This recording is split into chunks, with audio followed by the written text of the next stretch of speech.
Hello, dear friends. I would like to say some words on Vayikra, Leviticus. We just read Parshat Sav, the second parsha in Vayikra. And of course, Vayikra is a book which concerns itself in a great part with the korbanot, with the offerings of the temple.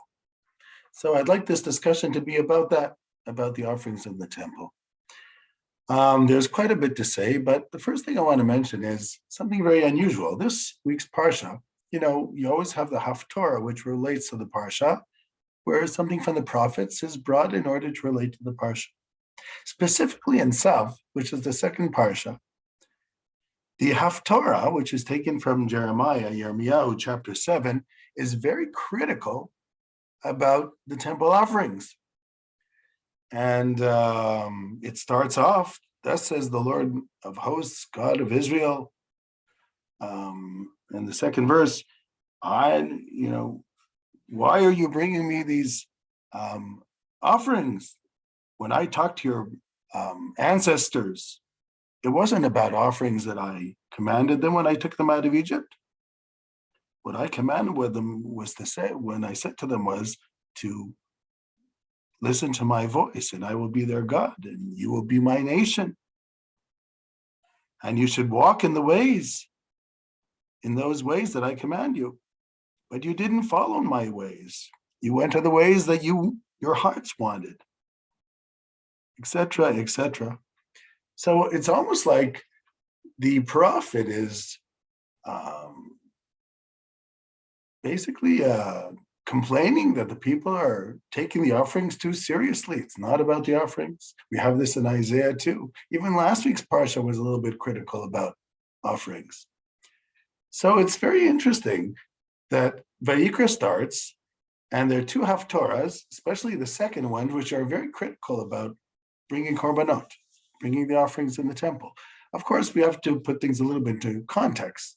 The context, of course, of the prophets, specifically Yirmiyahu, is that people, because they had the offerings in the temple, they thought everything's okay. We have our ceremonies, we have God's temple, so you can slightly, if you have to cut corners on different things, that's okay, because God won't destroy Jerusalem. He's got the temple there, right?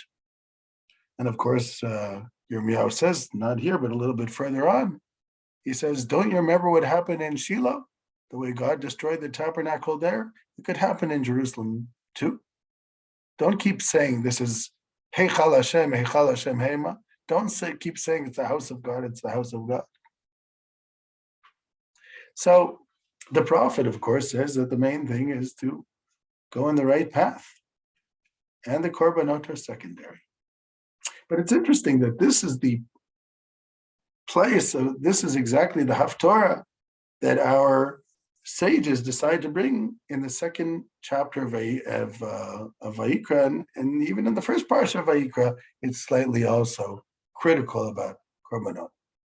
So are korbanot good or are korbanot bad? That's question number one. Question number two really is, how are we supposed to understand them today? Let me read to you a verse in Vayikra, which is very interesting. And God said to Moses, this is Vayikra Yud Zayin, chapter Yud Zayin, speak to Aaron and his children, and all the children of Israel, and say to them, this is what God commands. Any person from the tribe, from Israel, who is going to offer an ox or a lamb or a goat, they have to bring it to Ohel Moed, meaning the tabernacle. But if they did not bring it to Ohel Moed, it will be considered a guilt on their part. Because, verse 5, the children of Israel have to bring their offerings that they normally offer in the fields to God, to the tabernacle, Ohel Moed, to the Kohen, to the priest. And this has to be brought to God. And then it says, verse 7, and they shall not give offerings anymore to the Seirim, which is this very strange word. It's almost like spirits. Asherim zonim acharihem, which they have a tendency to incline after, because this is the law forever. This is a very interesting chapter when it comes to the question of korbanot, of the sacrifice service. What it says in Vayikra almost sounds like, since in antiquity, if I'm going to paraphrase, people bring offerings, and therefore the Israelites are going to want to bring offerings too, because that's what people do in antiquity. But you can't bring your offerings just anywhere. It has to be to God. And definitely don't bring your offerings to those spirits that people offer them to. Realize what's going on here. It actually sounds like the Torah is accommodating the old practice of offerings. In other words, I know that you're doing this, so if you still need to do this, I'll tell you how to do it. And then that's the book of vayikra. You'll bring it to me. And when you bring it to me, it'll be in such and such way. So then the question is a sacrificial service ideal or real? Because it sounds like it might not be ideal. Maybe it's just giving in to the realities of the time. This, by the way, is the position of Maimonides in his Guide for the Perplexed. Maimonides basically argues that if the Israeli nation were told sacrifices is over with, you're going to build a sanctuary in Oil Moed, but only for prayer, they wouldn't understand it. It would have been too foreign to them. I mean, normally you bring sacrifices. That's the way people did it from day one. Cain and Abel, they brought sacrifices. I mean, Noah, all the generations and all the various beliefs, everybody brought sacrifices. What's going on? So Maimonides says it was too radical for people to think that maybe you don't need it anymore. And what Rambam's saying is not an unusual statement based on this chapter in Vayikra 17. It actually sounds like the Torah itself is saying that. You want to bring the sacrifices? Bring it to God. Where? To the tabernacle, to the Mishkan, Oil Moed. And here's the way you do it. But then the second question is like this. Now the Torah says that here's the way you do it. So that's the way you do it, right? The answer is yes. So does that transform it from the real back to the ideal? Well, maybe. That's part of the controversy, of course. Because obviously if it says a mitzvah in the Torah, then you got to do it. So, but then it becomes a very interesting question. So the Torah did transform it from the real into the ideal. And by the way, there's a lot of symbolism and a lot to understand about the whole sacrificial service, which I don't want to go into at this moment. I just want to talk about the idea in general. So first of all, the question is whether it's the ideal or the real. And those who say, like Maimonides, that it's not the ideal, but it was giving into the whims of that generation in a way that would be correct and in line with our belief in a one God. But of course, Maimonides would not say that if you have the possibility not to do it again, because the Torah now gave you the rules and regulations of how to do it, and then it's okay. And then, of course, we have to understand these rules and regulations and what it means.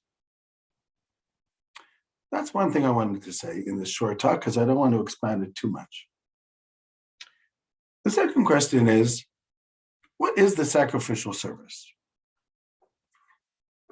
Well, we have three types of korbanot, three types of offerings, just to make it easy in the sacrificial service. You have what's called olah, which is brought, there are different types of olah. The main ones were brought twice a day in the temple for the whole people of Israel. Olah taboker and olah tachar tzorayim. And olah meant bring an animal offering on the outside, on the what's called the outside altar in the third part of the temple, which just remained there. Nobody ate from it. The second part is called Shlamim, a peace offering, which is usually eaten half by the person who brings it and half by the Kohen, the priest. And then there's a chatat offering, a sin offering, which a person brought because of various sins, and then that was brought and it was eaten by the Kohanim, by the priests in the temple. And part was also on the altar. So the question really is then, we have to understand the meanings of these things. But again, I don't really want to go into it at this point, but there's a lot to say. If you have the time to read Malbim on the Korbanot, I think that's Meir Leibush Malbim, I think from the late 19th century. Fascinating description of the temple, the sanctuary, and the sacrificial service, how it mimics different parts of the human body. A very, very interesting take on the whole thing, but that's a discussion by itself.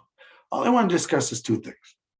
Number one, in modernity, how are we supposed to see the sacrificial service? And secondly, putting the question of vegetarianism aside, why would it be any ideal to bring animals, to take the life of an animal for any type of ritual? So, and I'm not putting the judgment on antiquity because they saw the world a little bit differently. So, let me put it like this.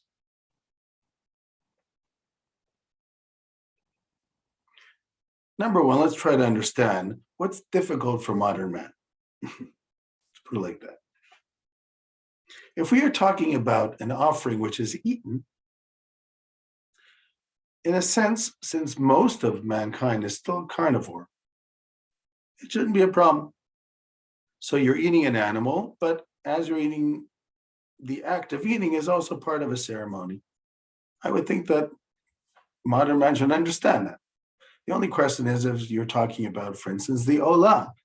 Why bring an animal sacrifice where I'm not eating it and I didn't have to take its life? It's interesting that in antiquity, meaning the time of the Bible, it was easier for people to understand why the take of life of an animal to give to God than to justify it for yourself. And the proof for that is very simple. You know that in our tradition, Adam was a vegetarian, and so was Eve.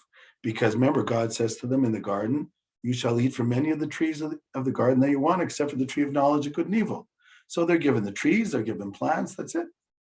If you're not given animals to eat, it's not even going to occur to you that you should be allowed to. I know this goes against about the way people think of man in antiquity, but I'm telling you the way all the commentaries of the Bible interpret it. That they say from Adam till Noah, mankind was vegetarian, not vegan, but vegetarian. They definitely had cheese and milk. And take, for instance, Cain and Abel. Okay, so Abel had sheep. He was a shepherd. He used the sheep to make cheese, to have milk. But according to this interpretation, he did not eat the sheep. But we know for sure that he brought a lamb as an offering for God. It says so in the verses. So the thinking was, I can't take the life of an animal. That's not justified because I can eat other things. But God, who created everything, of course, I can give God the life of an animal because God owns everything. So in antiquity, they had no problem with the idea of giving the life of an animal to God, but they did have a problem with.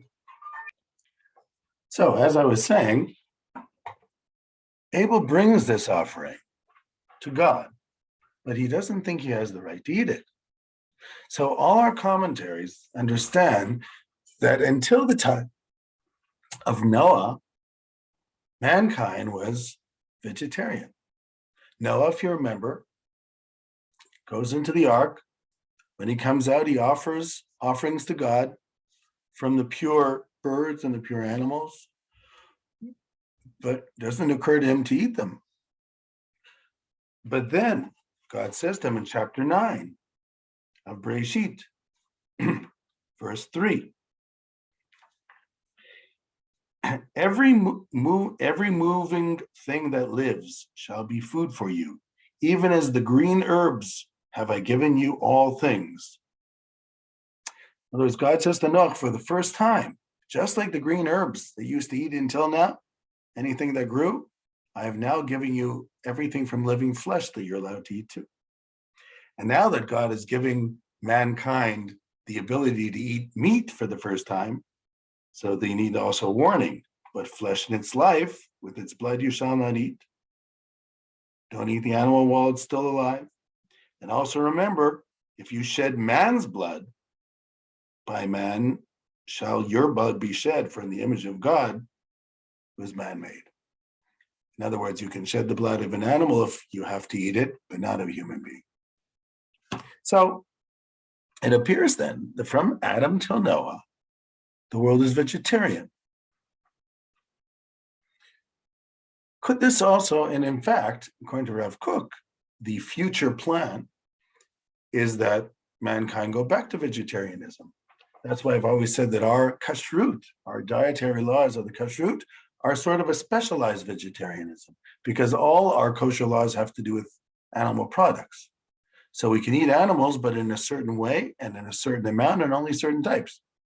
So it's almost like a specialized vegetarianism, if you want to look at it that way. And I talk about in my classes on kashrut in my course. But so then again, it brings us back to the whole puzzling question, then again, of the korbanot. Let's take it from a different point of view, though. What about today? Remember, we believe that history is also controlled by above. So what is the situation today? And is there a point building the temple without having the sacrificial service? First of all, yes, there is a mitzvah to build the temple. There's a mitzvah also of Mora Mikdash, of going to the temple and praying there.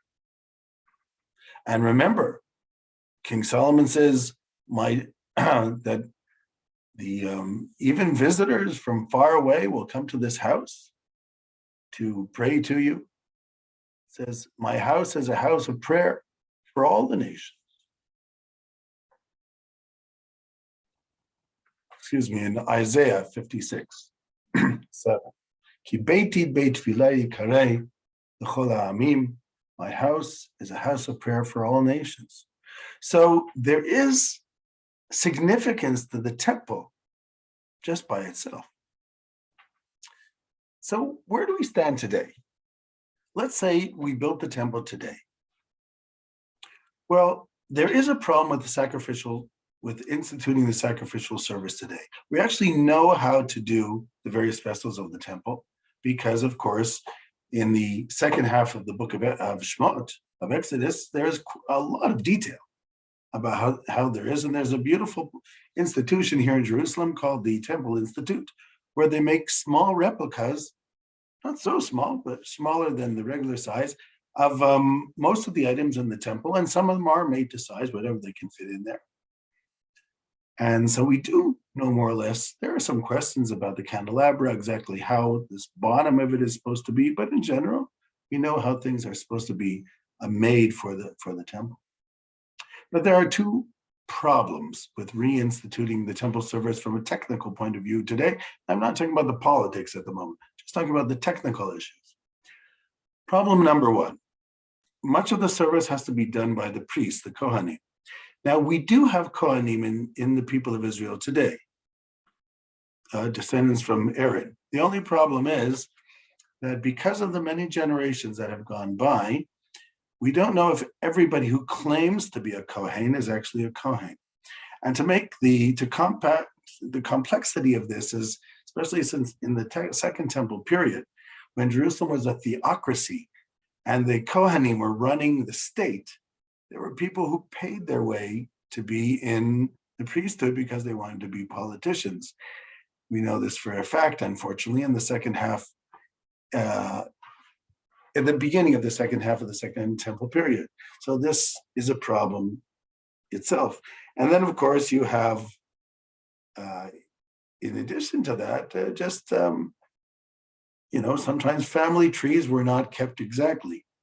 So I've always said that most people who are a Levi are actually Levis for the simple reason it was never great to be a Levi. You don't even get to be called of the Torah first, only second. So there was no great benefit to it.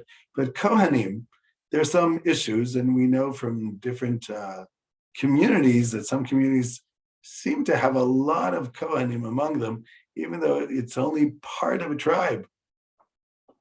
So there are problems with that. And because of that, you cannot use somebody as a Kohen in the temple unless you're 100% sure that they are a Kohen. They can do the priestly blessing in the synagogue. In the temple, it's a problem. Calling them up first in the synagogue is also not a problem. As I said, the temple service, which is from the Torah, that becomes a problem because they're not allowed to do it if they're not a Kohen. The second issue, that's issue number one. The second issue is that most of the offerings in the temple, there is a ceremony called called Hatafat Adam, which is the sprinkling of the blood on the corners of the altar. This is done when the altar is in its place. There is some problem today designating exactly where the altar was supposed to be placed. We don't remember the exact spot. There is a controversy. We know more or less the spot, but not 100%. And the altar has to be standing exactly on this place. And this is a question whether we could actually maybe expand the altar to be large enough to maybe also cover that space. But I'm saying we have two major technical problems here. And then we have another minor one, which I'll mention in a sense. The two major ones are where the Kohen, you have to get a Kohenim who are absolutely sure that they're Kohenim. And the second thing is you have to have the altar exactly on its covering spot.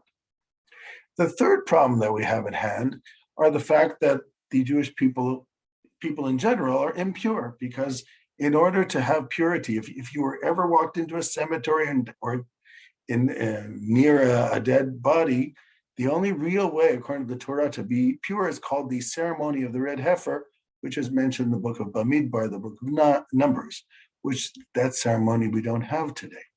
So that is problem three. The Talmud does have a solution to problem three. It's called Tuma Hutra B'Tzibur, where everybody is impure. There is a way to run the service anyhow, and in a sort of after the fact b'di'evet situation. But problems number 1 and 2 don't seem to be, they seem to be insurmountable at the moment. There is actually only one offering today, which if the temple was built, we actually could do it even today, and that is the Pascal Offering, Korban Pesach. The interesting thing about the Pascal Offering and why it's easy to do it today is there's no blood to sprinkle over the altar. You do not need a Kohen in the service. It's just basically you come you slaughter your lamb, or it can be slaughtered by somebody else who fix it up for you, and you eat a certain amount. The Korban Pesach was eating at least, I don't know, 20, we call it today 28 grams kazait of sheep in your pita bread, which has to be, of course, unleavened, together with the bitter herbs and the greens, which is the chasa that some people use for the bitter herbs. We use both the bitter herbs and the horseradish. So it's very similar to what they call the shawarma bapita today, which is eaten all over the Middle East. So it's something which is not difficult for a person to understand, especially here in Israel, where there are a lot of barbecues on Israel Independence Day and other times, etc. So I would say that the Korban Pesach is a relatively easy thing to understand. So it's interesting that if the temple was built today, it would be easy for us to understand because most of the offerings were not eligible to actually bring at the moment, except for the Pascal Offering, which is basically sort of like a family picnic on the Temple Mount, where people would go in and out and spend 10, 15 minutes, and then let the next group come in, etc. That's what it appears. But then you might say, well, what would be the temple if it's not about the offering service at the moment? The temple is the place where we go in to pray, to connect to God. That is its first and primal reason. As it says in Shmot, "V'nikdashti betoch b'nei Yisrael," I will be sanctified within the Jewish people. Ubanu lemikdash, and they shall build a temple for me, v'shachanti betocham, and I will dwell in their presence. That's the point.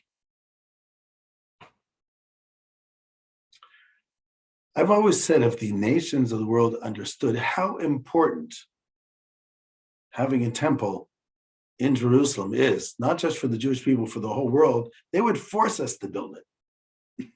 We wouldn't even have to negotiate. It would bring healing into the world. It would bring possibilities of peace into the world. It would bring back spirituality to mankind. The potency of the temple on the Temple Mount for mankind is something that we have not experienced in 2,000 years, and then therefore we don't understand it today. That's all I wanted to say about the temple. Concerning the korbanot themselves, yes, it's true. I think modern man has difficulty. I think we sort of find animal sacrifice something which is not to our appeal, and rightly so. It was from a different time. If we understood it, then it would mean more to us. So it's interesting that history also doesn't at this point allow us. Will it change? Will things be different? I think if things will be different, and we have Elijah telling us, as the Talmud would say, exactly what to do, he would also just tell us how to do it. As Rabbi Cook writes in his Sidur,